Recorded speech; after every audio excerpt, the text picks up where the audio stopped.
সকল সাহাবায়ে কেরাম, সকল আহলে বায়তগণ সর্বক্ষণ সর্বদা নবী পাকের সুস্থতা অসুস্থতার খোঁজ খবর নিচ্ছেন। এমনকি স্বয়ং আল্লাহ রব্বুল আলামিন হযরত জিবরিল আমিনের মাধ্যমে নবীজির অসুস্থতার খোঁজ খবর নিচ্ছেন। সুবহানাল্লাহ।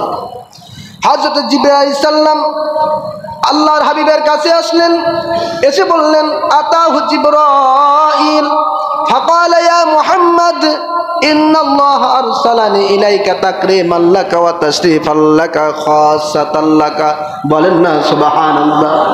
হযরত জিবরাইল আমিন এসে বললেন, ইয়া রাসূলুল্লাহ, ইয়া হাবিবাল্লাহ, নবীজি আপনার সম্মান ইজ্জত কদর মর্যাদার প্রেক্ষিতে আল্লাহ রব্বুল আলামিন আমি জিবরাইলকে আপনার খেদমতে পাঠিয়েছেন এবং জিজ্ঞাসা করেছেন, নবীজি আপনি শরীরটা কেমন অনুভব করছেন। সুবহানাল্লাহ।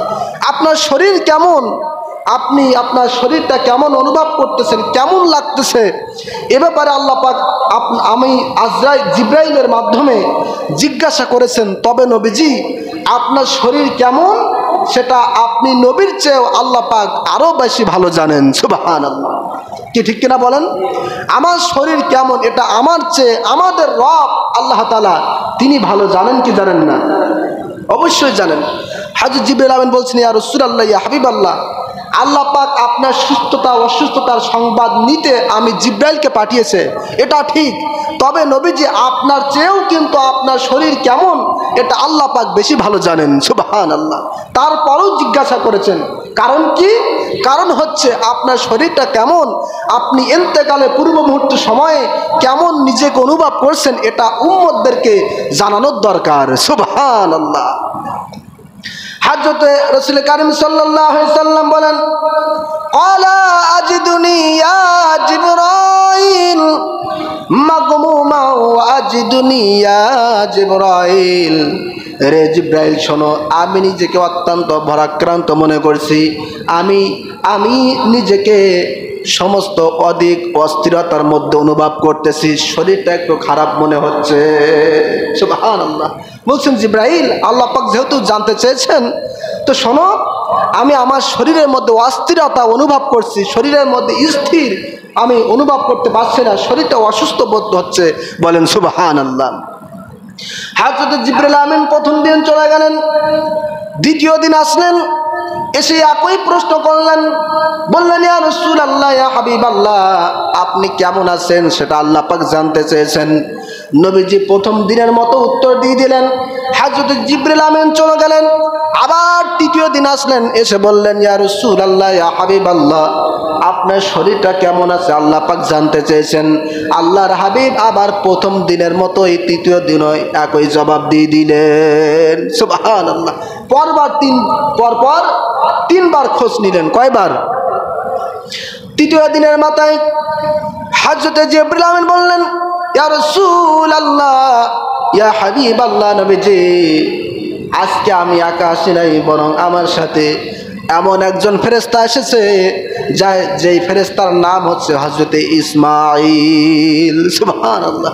ইয়া রাসূলুল্লাহ, ইয়া হাবিবাল্লাহ, আমার সাথে একজন ফেরেশতা এসেছে যার নাম হচ্ছে হযরত ইসমাঈল। এই ইসমাঈল নামক ফেরেশতা এত বড় মাপের যে তিনি 1,00,000 ফেরেশতার সর্দার। সুবহানাল্লাহ। আর তার অধীনে যে 1,00,000 ফেরেশতা রয়েছে তারা প্রত্যেকে আবার 1,00,000 করে ফেরেশতার সর্দার। সুবহানাল্লাহ। চিন্তা করতে পেরেছেন? বলছেন, ইয়া রাসূলুল্লাহ, ইয়া হাবিবাল্লাহ, এই ইসমাঈল নামক ফেরেশতা এত সম্মান এত মর্যাদার, যিনি স্বয়ং 1,00,000 ফেরেশতার সর্দার, আর তার অধীনে যে 1,00,000 ফেরেশতা রয়েছে তারা আবার প্রত্যেকে 1,00,000 করে ফেরেশতার সর্দার। সুবহানাল্লাহ। অর্থাৎ নবীজি লক্ষ লক্ষ কোটি কোটি ফেরেশতার সর্দার হযরত ইসমাঈল আপনার কাছে আসার জন্য অনুমতি চাইছেন। নবীজি আপনি যদি অনুমতি দেন তাহলে আপনার অনুমতি পেলে পরে লক্ষ কোটি ফেরেশতার সর্দার আপনার হুজরা মোবারকে হযরতে ইসমাঈল আসতে বাধ্য। সুবহানাল্লাহ। নবীজি এত আপনার শান এত মান যে লক্ষ কোটি ফেরেশতার সর্দারও আসতে গেলে এমনিতে আসবে না, বরং আপনার অনুমতি নিয়ে তারপরে আসতে চাচ্ছে। সুবহানাল্লাহ। আল্লাহর হাবিব অনুমতি দিয়ে দিলেন। এরপরে হযরত জিবরিল আমিন বললেন, ইয়া রাসূলুল্লাহ, ইয়া হাবিবাল্লাহ, নবীজি আমার সাথে আরেকজন ফেরেশতা রয়েছে, আপনি তাকে দেখুন, যার নাম হচ্ছে হাজা মালাকুল মাউত। সুবহানাল্লাহ। নবীজি আরেকজন ফেরেশতা রয়েছে যার নাম হচ্ছে মালাকুল মাউত, হযরত আজরাইল আলাইহিস সালাম। যেই ফেরেশতা পৃথিবীর শুরু থেকে আপনি নবী পর্যন্ত কারো কাছে আসার জন্য অনুমতির প্রয়োজন হয় নাই, কারো কাছে অনুমতি নেই নাই, ভবিষ্যতে কিয়ামত পর্যন্ত কোনোদিন কারো কাছে অনুমতি নিবে না নবীজি। তবে আপনার শান, আপনার মান, আপনার ইজ্জত, কদর, মর্যাদা এত বেশি, আল্লাহ পাক বলেছেন, আজরাইল নবী পাকের কদমে তুমি যাবে, খবরদার নবীজি যদি অনুমতি দেয় তারপরে নবীজির হুজরা মোবারকে ঢুকবে। অনুমতি যদি না পাও, আজরাইল আবার ব্যাগে আমি আল্লাহ তার কাছে চলে আসবে। সুবহানাল্লাহ। হযরত রাসূল কারীম সাল্লাল্লাহু আলাইহি সাল্লাম বললেন, ভাই জিবরাইল, আপনি আজরাইলকে অনুমতি দিয়ে দেন। আল্লাহর হাবিব আজরাইল আলাইহিস সালামকে অনুমতি দিয়ে দিলেন। দেওয়ার পরে হুজরা মোবারকের মধ্যে হযরত আজরাইল আলাইহিস সালাম এসে আল্লাহর হাবিব সাল্লাল্লাহু আলাইহি সাল্লামকে সালাম দিয়ে দিলেন। সুবহানাল্লাহ। সালাম যখন দেওয়া হয়ে গেল, হযরত আজরাইল আলাইহিস সালাম বলছেন, ইয়া রাসূলুল্লাহ, ইয়া হাবিবাল্লাহ, নবীজি আমি হচ্ছে আজরাইল। এই ফেরেশতা যার কাছে আসে তার আর কোনো বাকি থাকে না, থাকে প্রত্যেক ব্যক্তি, প্রত্যেক প্রাণীর কাছে আমি যাই। আমি যেদিন যার কাছে যাই তার জীবন সেই দিন শেষ হয়ে যায়, ঠিক কিনা? তবে ইয়া রাসূলুল্লাহ, ইয়া হাবিবাল্লাহ, আপনার ক্ষেত্রে ঘটনাটা ব্যতিক্রম, আপনার ক্ষেত্রে ইতিহাসটা ব্যতিক্রম। আল্লাহ রাব্বুল আলামিন বলেছেন, আজরাইল নবী পাকের কাছে যাবে, তারপরে তাকে জিজ্ঞাসা করবে, আমার হাবিব যদি ইন্তেকাল বরণ করতে চায়, তার রুহটা যদি কবজ করার নির্দেশ দেয়, তাহলে আজরাইল তুমি রুহটা কবজ করবে। আর যদি রুহটা কবজ করার নির্দেশ না দেয়, তাহলে তুমি রুহটা কবজ করবে না। সুবহানাল্লাহ। বলছেন, ইয়া রাসূলুল্লাহ, ইয়া হাবিবাল্লাহ, আপনার রুহ কবজ করব কি করব না, এটা আল্লাহ পাক আপনার ইখতিয়ার দিয়েছেন। আপনি যদি বলেন তাহলে আমি আজরাইল আপনার রুহটা কবজ করে আল্লাহ তাআলার কাছে নিয়ে যাব। আর যদি বলেন রুহ কবজ করা যাবে না, তাহলে আমি আজরাইলের ক্ষমতা নাই আপনার রুহটা কবজ করার। আল্লাহু আকবার বলুন। সম্মানিত হাজিরিন, নবী পাকের চক্ষু মুবারক থেকে পানি বেয়ে বেয়ে দাড়ি মুবারক ভিজে যাচ্ছে। আল্লাহর হাবিব এবার হযরতে জিবরাইল আলাইহিস সালামের দিকে তাকিয়ে থাকলেন। সুবহানাল্লাহ। হাদিসের মধ্যে এভাবে লেখা হয়েছে, ক্বালা ফানাজারান নবী সাল্লাল্লাহু আলাইহি সাল্লাম ইলা জিবরাইল। আজরাইল আলাইহিস সালামের এই কথা শুনে রাসূল কারীম সাল্লাল্লাহু আলাইহি সাল্লাম হযরতে জিবরাইলের দিকে তাকিয়ে থাকলেন। সুবহানাল্লাহ। বললেন, রে জিবরাইল, এই মুহূর্তে আমি কি করতে পারি? হযরত জিবরাইল আমিন বললেন, ইয়া রাসূলুল্লাহ, ইয়া হাবিবাল্লাহ, নবীজি আল্লাহ তাআলা স্বয়ং আপনার সাথে সাক্ষাৎ করার জন্য অধীর আগ্রহে অপেক্ষায়মান রয়েছেন। নবীজি আপনি দুনিয়াতে থাকার চেয়ে আল্লাহ তাআলার সাথে সাক্ষাৎ করাটা আপনি বেছে নেন। সুবহানাল্লাহ। নবীজি আল্লাহ পাক কিন্তু আপনার সাক্ষাতের জন্য অপেক্ষায় রয়েছেন। সুবহানাল্লাহ। এবার আল্লাহর হাবিব ওই ইন্তেকালের পূর্ব মুহূর্ত সময়ে, যেই সময় নবীজির জবান মুবারকে কথাটা স্পষ্ট হচ্ছিল না, ওই সময় আল্লাহর হাবিব একটা কথা বারবার উম্মতদেরকে বলতেছিলেন, আসসালাত আসসালাত আসসালাত আসসালাত ওয়া মা মালাকাত আইমানুকুম। আল্লাহু আকবার।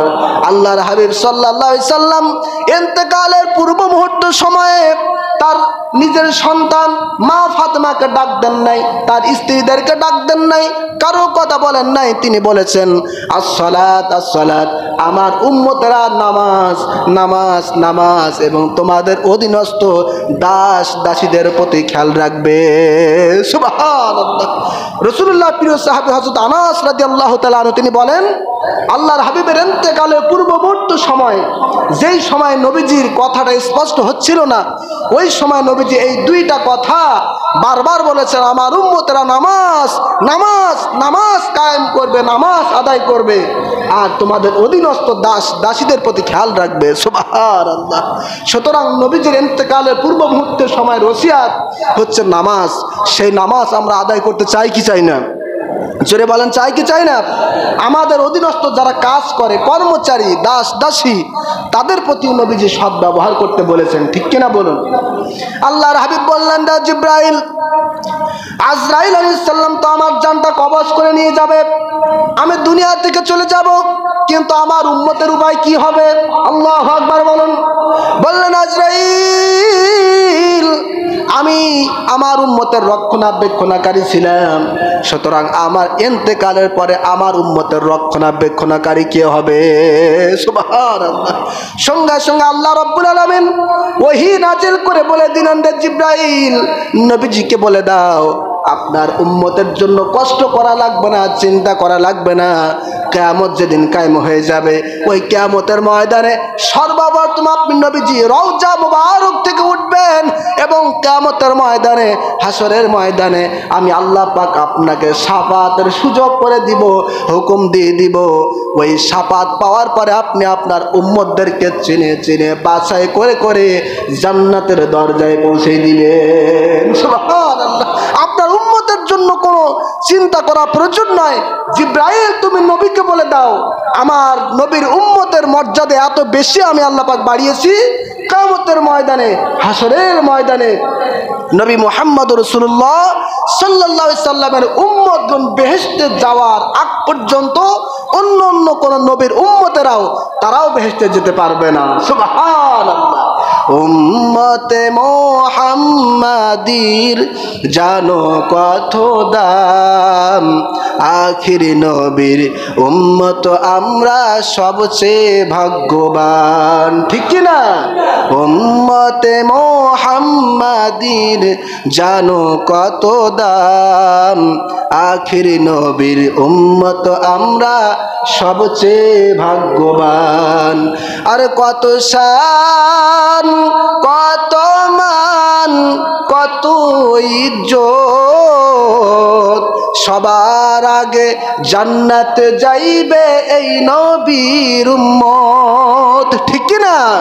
কত শান, কত মান, কত ইজ্জত, সবার আগে জান্নাতে যাইবে এই নবীর উম্মত।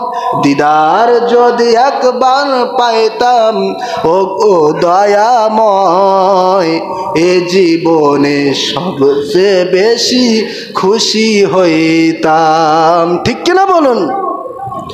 বাবাজিরা আমার, আল্লাহর হাবিব হযরত জিবরিল আমিনকে বললেন, জিব্রাইল, তাহলে আমার উম্মতের রক্ষণাবেক্ষণকারী যেহেতু আল্লাহ পাক দায়িত্ব গ্রহণ করেছেন, তাহলে এই দুনিয়াতে আমার থাকার আর ইচ্ছা নাই। হযরত আজরাইল সাল্লামকে বললেন, রে আজরাইল, আল্লাহ পাক তোমাকে যেমনি নির্দেশ করেছেন আমি নবীজির রূহটা কবজ করার জন্য, তুমি আমার রূহটা কবজ করে নিয়ে যাও। সুবহানাল্লাহ। রাসূল কারীম সাল্লাল্লাহু আলাইহি সাল্লামের রূহটা যখন কবজ হয়ে গেল, সমস্ত মদিনাতুল মুনাওয়ারা শহরের মধ্যে শোকের মাতম, শোক প্রকাশ পেল। সুবহানাল্লাহ। হযরত আনাস রাদিয়াল্লাহু তাআলা আনহু তিনি বলেন, আল্লাহর হাবিব সাল্লাল্লাহু আলাইহি সাল্লাম যেদিন মদিনাতে ইন্তেকাল করেছিলেন, নবী পাকের শোকে আসমান এবং জমিন সবকিছু অন্ধকারাচ্ছন্ন হয়ে গিয়েছিল। সুবহানাল্লাহ। মেঘ করলে যেমন দুনিয়াটা মেঘের কারণে সূর্যের আলোটা নিভে যায় এবং অন্ধকারাচ্ছন্ন হয়ে যায়, ঠিক কি না? ঠিক অনুরূপভাবে যেদিন নবীজি ইন্তেকাল করেছিল, আসমানে কোনো মেঘ ছিল না, তারপরেও নবীজির ইন্তেকালে শোক প্রকাশ করার জন্য সূর্য তার আলোটা নিভিয়ে দিয়েছিল। সমস্ত আসমান, জমিন, চন্দ্র, সূর্য, নক্ষত্র সব কিছু যেন আমার নবীজির শোক পালন করেছিলেন। সুবহানাল্লাহ। এই হচ্ছে আমার নবীজির ইন্তেকাল। বলেন আল্লাহু আকবার।